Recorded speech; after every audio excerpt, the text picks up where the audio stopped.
sales strategy, marketing strategy, I mean, they got to go hand in hand, and sales solves a lot, right? Greater sales, things are flowing, and it solves a lot of problems for an operation. But how do you use your marketing as the fuel to get that going?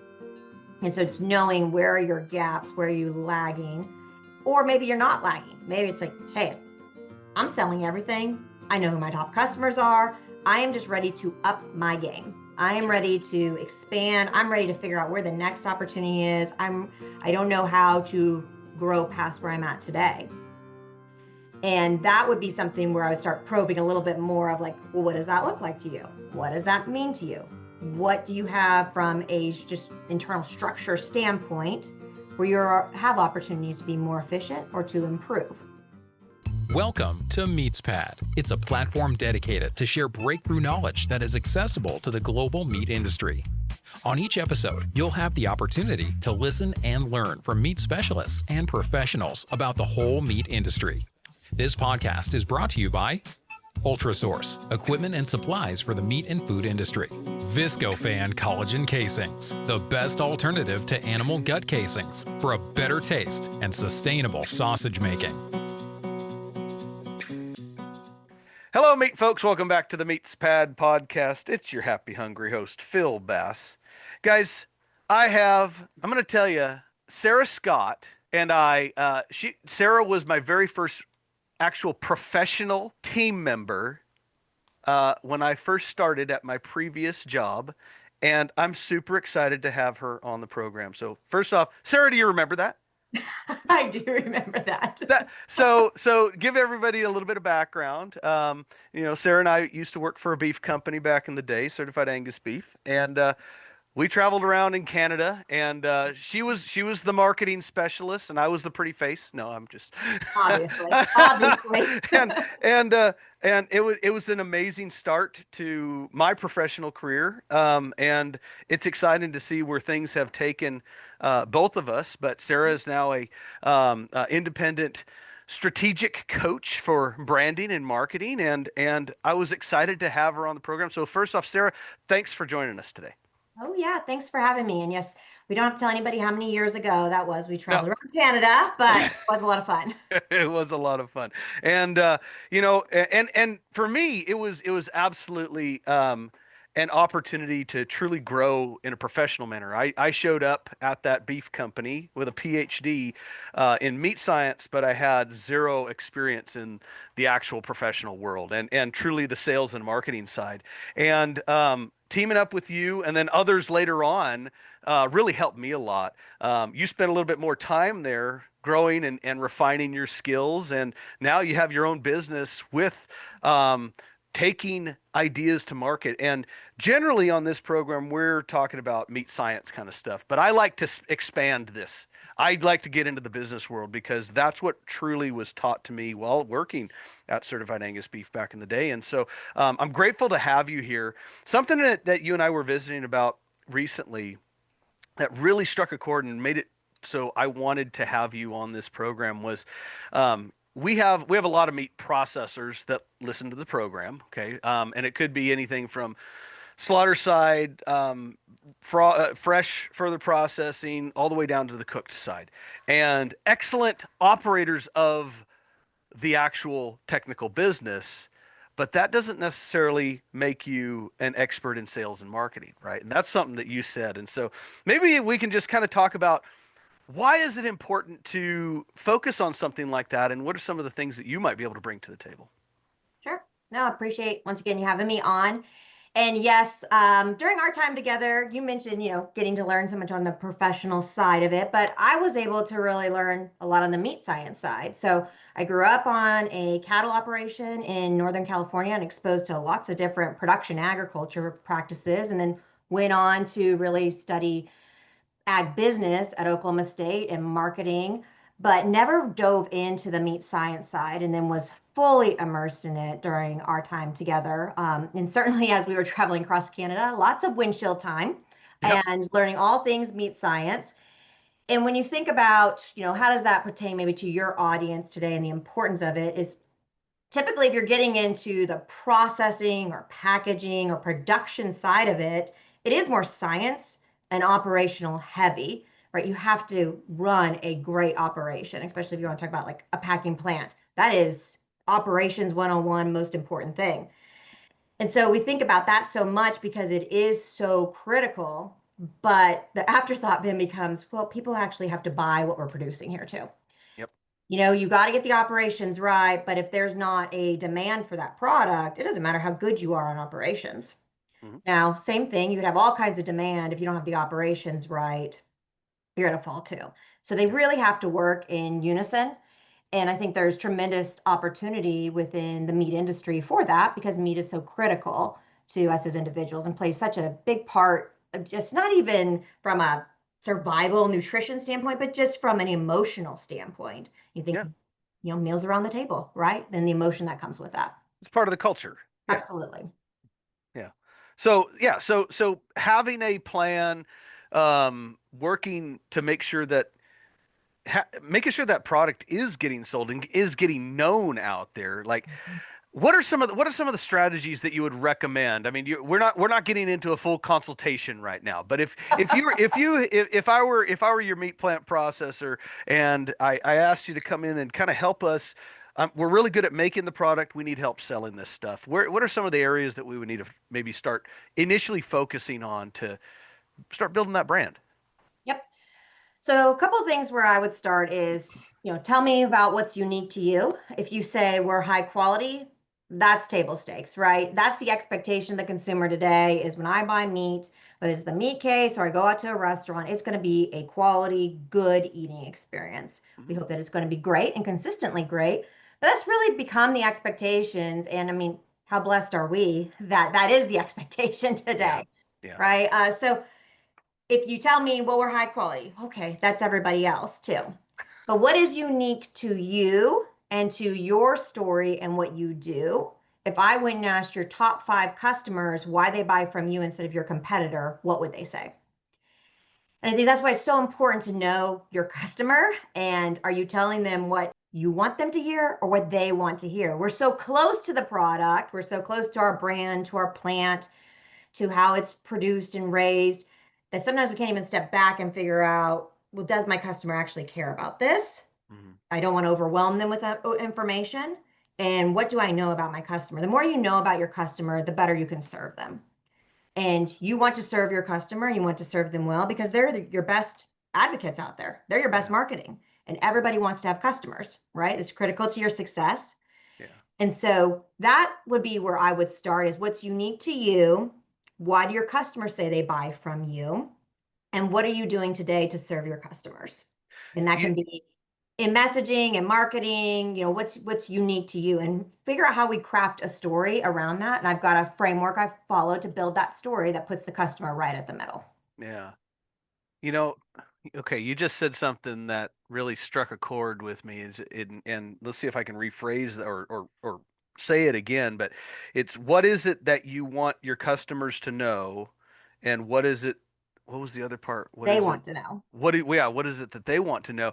And that can be tricky, right? Like Yeah. because you may want to say, well, I use these ingredients and I source from these particular items. Is that even important to the customer?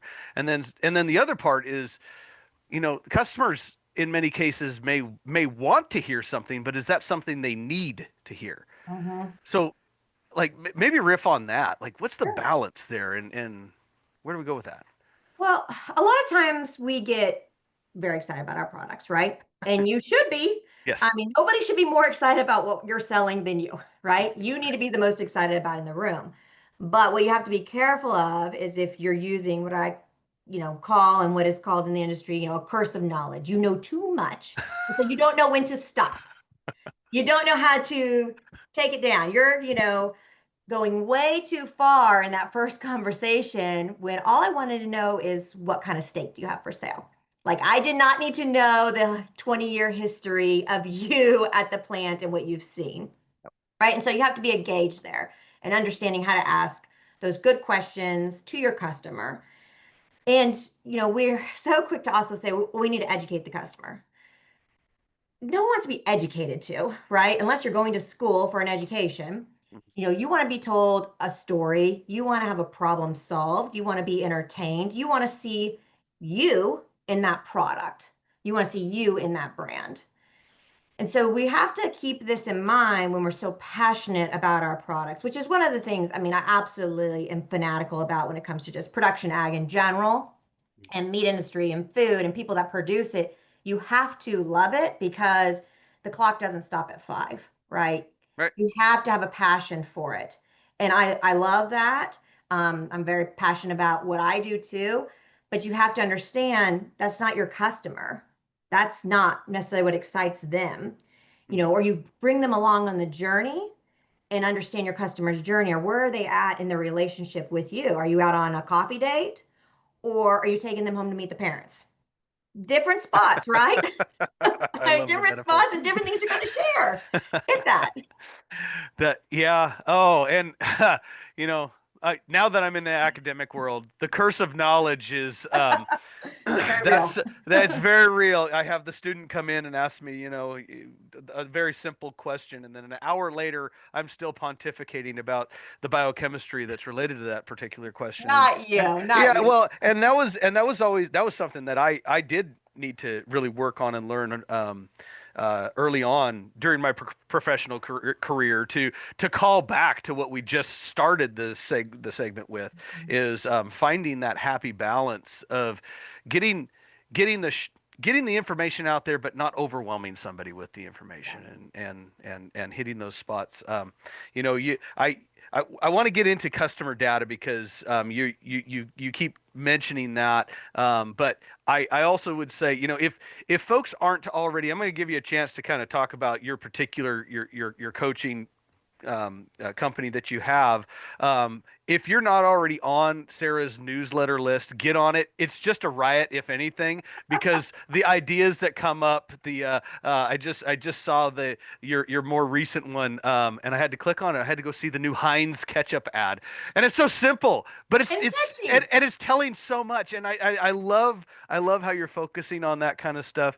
And so anyway, if you we'll give you a chance so everybody can get to know who you are and hopefully get on your mailing list at some point. But we'll get back to the conversation at hand because knowledge is related to data, and you and I were talking off air a couple weeks ago about customer data. How important is that to growing one's business, especially as it relates to sales and marketing? It's absolutely critical Mhm. if you're using the data, right? You can be Bingo. overwhelmed with data. And, I like to say, cool chart, so what? You know, and I mean that might insult some that really get their love for an Excel spreadsheet. And I like to look at the data too, but to me it's always okay, so what? So what are we going to do with this? What's the action? How do we bring this to life? What's the most important thing here? How do I take this data and move my business forward? Or how do I take this data and move my customer's business forward and make them a hero in the story, make them a hero in their buying chair, whatever that may be, make Mhm. them look good. And then how do you take that data and really pinpoint what drives your customers? Yeah. And so collecting data is great. Using it is the critical part and Yeah. not just putting it on a shelf Mhm. and finding ways to use it. And then also knowing there's bad data out there. So making sure that you're going with it correctly. I would also, challenge, and I think you and I have talked about this before, of sometimes you can make data say what you want it to say too, Yeah. and you can manipulate it. And so I don't get into we need loads of data. We need the most important critical data. Mhm. We need taking this would be ideal to have, but realistically, this is what my team can manage. And then Mhm. realistically, this is actually the question we need to answer. Mhm. Mhm. And especially if you're, a smaller, medium-sized processor or packer, you might want all the data in the world, and if you have all the funds in the world, you can go get it. Mhm. Like, that doesn't necessarily mean that you need all of it. You need to Right. figure out what are the questions I need to know and what's the most realistic thing for my business that we can handle today Mhm. and that I can apply it quickly. Right. And you Yeah. think of it almost as you would your operations. It's got to be efficient. Mhm. So how do I take that data, get it efficiently and execute? what I need out of it efficiently, because that's Yeah. the reality of business too, right? And I think sometimes that's where academia and business can overlap Mhm. of what this is all great, but here's what's realistic is I've got 3 people that quit yesterday, someone on maternity leave, and I'm wearing 15 hats. So Yeah. I need the most critical pieces now, and that's how I'm going to have to operate for the next several months. Right. So it's just where you're at today, because you can go and develop a robust plan for marketing and strategy, but if you don't have the manpower to execute it, then that's not necessarily good ROI. It's Yeah. figuring out what can I work within now, and what's my stretch goal, or how do I Mhm. stretch myself and challenge myself to get better and take that next step, whether it's customer data or so forth. Since 1883, Ultrasource has been a trusted supplier to the food industry. Ultrasource provides superior kill floor, processing, packaging, and labeling equipment and operational supplies. So you hit on two things here, and number one, our main focus target audience is definitely medium and small size processors. However, we definitely have bigger ones listening. Mhm. The larger ones most likely already have a sales and marketing team doing a lot of that kind of stuff. So say I'm a medium sized meat processor. Um, before I call you up and ask for, say, a coaching session, give me some examples of data or touch points with customers that I need to be focusing on so that you and I could have a progressive and productive coaching conversation. Yeah, absolutely. So a couple things that I would look to and that I would ask is, okay, do you know who your top customers are in volume, and do you know who your top customers are in dollars? Hmm. And because those are not always the same thing, Yeah. right? Sometimes they're equally important because you got to move the whole animal, or you got to Mhm. move everything that you have going through your plant. And so you need some of those customers, even if they are lower margin customers, but it balances everything else out for you operationally. Mhm. So who are those top customers? What's your relationship like with those customers? And what's the mix? Is your top customer buying everything from you, or they're buying one item you sell? Mm. Right. And so understanding that and who your customer is, but then I would also have you take a step back and say, what are your goals here? Are there items you need to make better margin on, or are there items that I am not moving and I need help moving them? Mhm. And so figuring out where your gaps are and where your gaps are in your sales mix. Because when you get into, the realities of it, sales strategy, marketing strategy, I mean, they got to go hand in hand, Mhm. and sales solves a lot, Mhm. right? Greater sales, things are flowing, it solves a lot of problems for an operation. But how do you use your marketing as the fuel to get that going? And so it's Mhm. knowing where are your gaps, where are you lagging, or maybe you're not lagging. Maybe it's like, hey, I'm selling everything. I know who my top customers are. I am just ready to up my game. I am Sure. ready to expand. I'm ready to figure out where the next opportunity is. I don't know how to grow past where I'm at today. And that would be something where I would start probing a little bit more of like, well, what does that look like to you? What does that mean to you? Mhm. What do you have from a just internal structure standpoint where you have opportunities to be more efficient or to improve? So it'd be a lot of probing questions, but from a data standpoint, it's definitely all goes back to understanding your operation side and the needs there, and understand where your customer mix is today, Yeah. and any gaps or opportunities there, Yeah. and having a handle on that.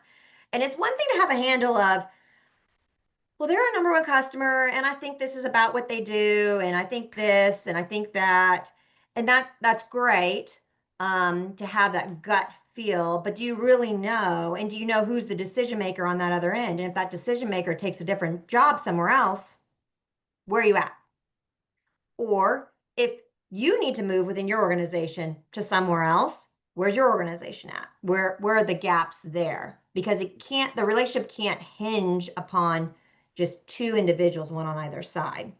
But you got to have layers past that. I mean, I Mhm. think you need those core relationships, and they're absolutely critical. As sales is relationships, and that's trust. But you need to know if they move on and if they get promoted, like who's coming up behind them. Have do you have the same trust there, or is that person, they're going to want to make their mark, and to do so that means taking you out of the mix, right? We see that a lot in meat industry of somebody new comes in and they want to bring the old relationships with them there, which is great for people that have those relationships. Not so great if you're the one that is being challenged of show me your value. Yeah.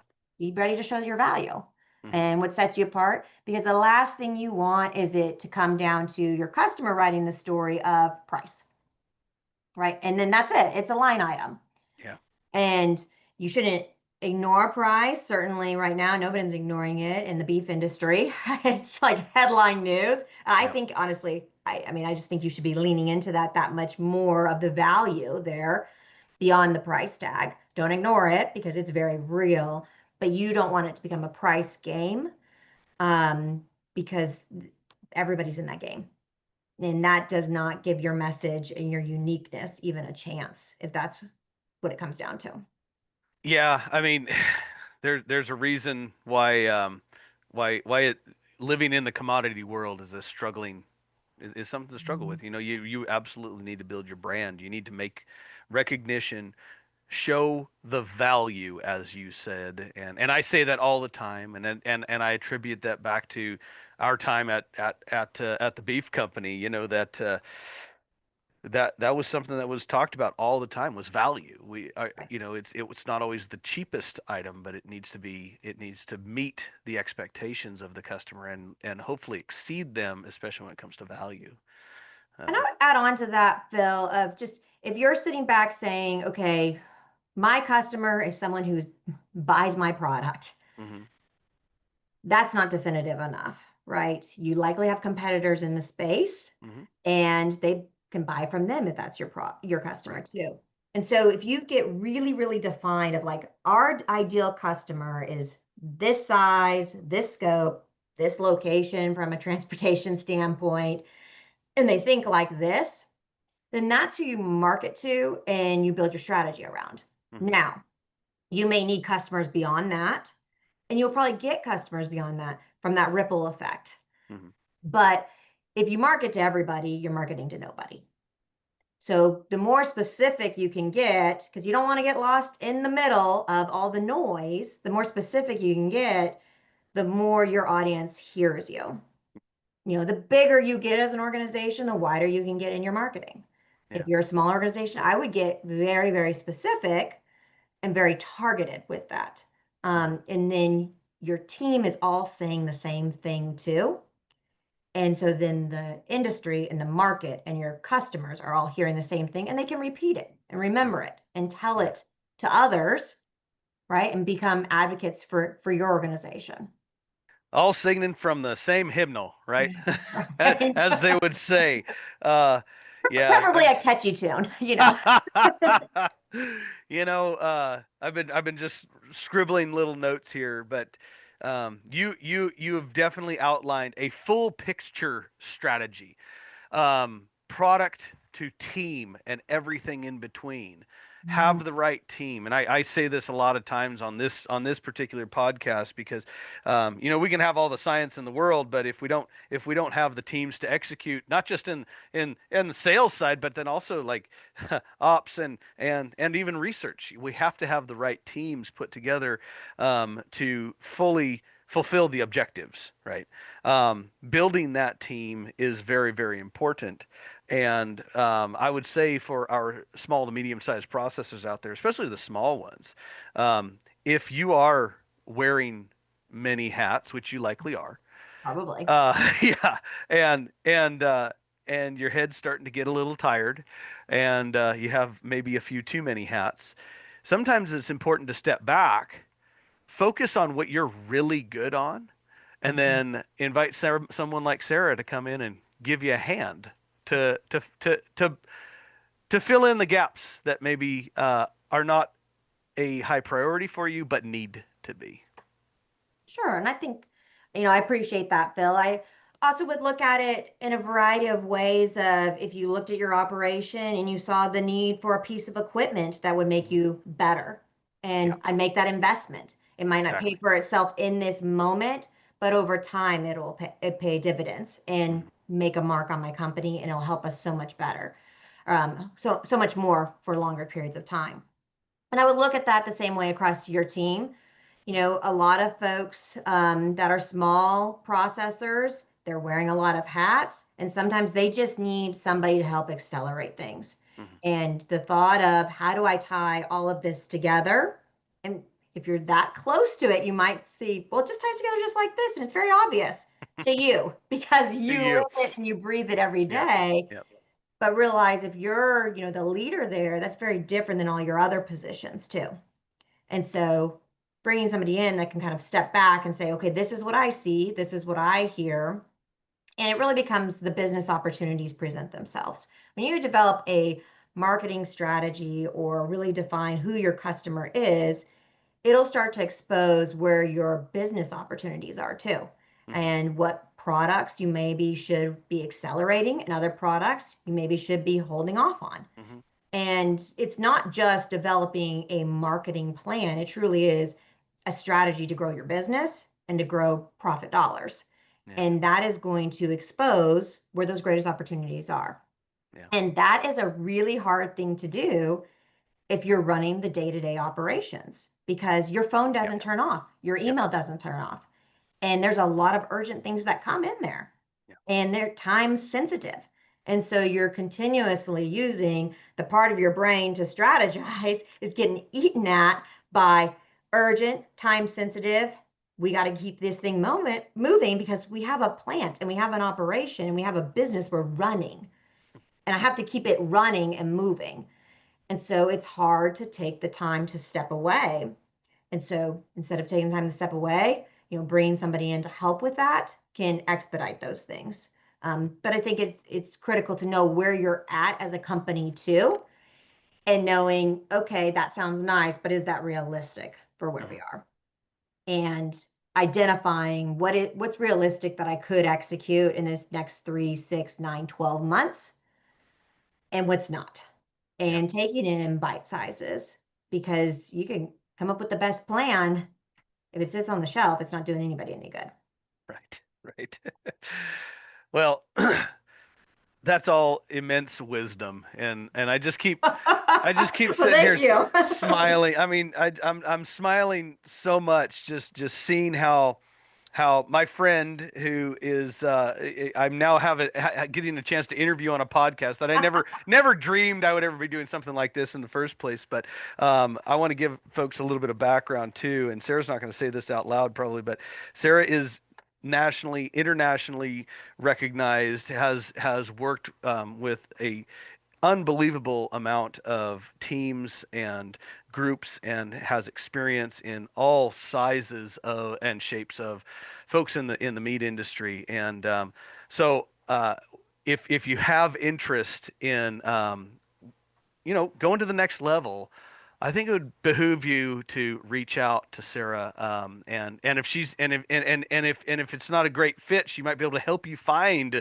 the right avenue as well. So, I want to give you a chance, Sarah. Just tell everybody a little bit about specifically your business and how do we get a hold of you? Absolutely. Thanks for that, Phil. You know, um, Getting a hold of me will, I'm guessing, drop contact information in the show notes. Hmm. But sarahscottcoaching.com is my website. I'm pretty active on LinkedIn as well. And as Phil mentioned, have a newsletter that I send out. I like to be pretty accessible though, because I do have such a passion and a fuel for the production side of the industry, being ranch raised, Hmm. but at the same time, understanding boardroom dynamics and understanding the realities of running a business and the realities of making it a successful business and meeting people where they're at. And that's what I really like to do is you might be very, very strong in operations, but you need somebody to help create that added demand, create that uniqueness to your product and going out there in the marketplace to ensure you're not marketing to everybody. You're marketing Hmm. to a very specific group that you want to have hear you very loudly.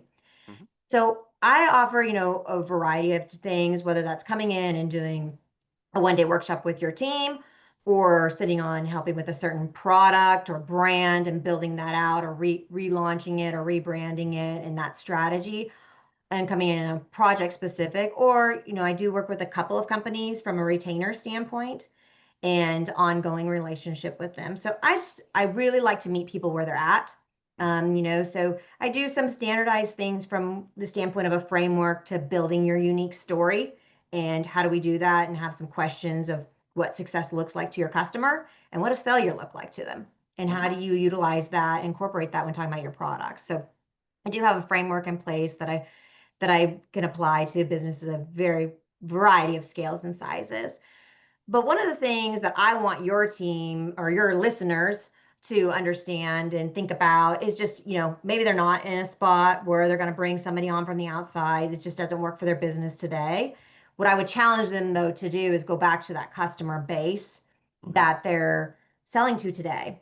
And if they might, I've had some clients that look at that customer base and say, that's who we're selling to, but this is who we want to be selling to. This is where we're aspiring to be. And sometimes that doesn't align. So it's figuring out, okay, how do we get there? But really evaluating, why are those customers buying from you and not your competition? And if your answer is, well, we always offer the best price, well, that's your business model and that's your marketing strategy. Is I'm going to be everyday low price out there operator, when there's lots of businesses that have excelled with leaning into that as a marketing strategy. It's not the world many of us want to live in, though. We want to be able to bring something a little bit more unique and simplified. The person with the best product doesn't always win. The person with the least confusing message, right? Clear as kind, Phil. Just be crystal clear in your messaging, because I don't have to use my brain power to think about it. You're making it very clear why I should buy from you with this message. So that would be my challenge back to your listeners, is just take a look at that. Look at who our customers are, and are they who I want them to be?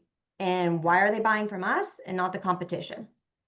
Yeah. And I would ask that question a few times of why, tell me more. Okay, why, tell me more. Because that first top line answer might be a little vanilla.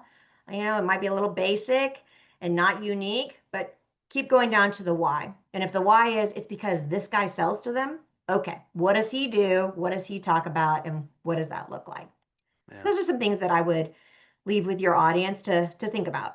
Free advice right there, guys. So I mean, that's out of the park. That's perfect.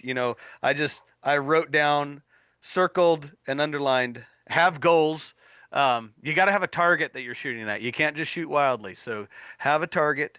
And if you want to continue to have this conversation with Sara, it's Sara Scott Coaching, and that's Sara, no H, Sara Scott, SCOTT, coaching.com. Check that out. You said keep the message simple, and I'm gonna have a recall. I'm gonna have one more recall back to the Heinz commercial that you sent in your newsletter. It's super simple. It's just pictures, and but the message is amazing. And so you'll never look at a bottle of ketchup differently. Never, or a package of French fries for that matter. So it's the best kind of messaging, simple, memorable, and now I can't look at it any differently. So it's great. If you're intrigued, definitely look up their newest commercial and take a trip around the world. That's right. Sara, thank you so much for joining us. Thanks, Bill.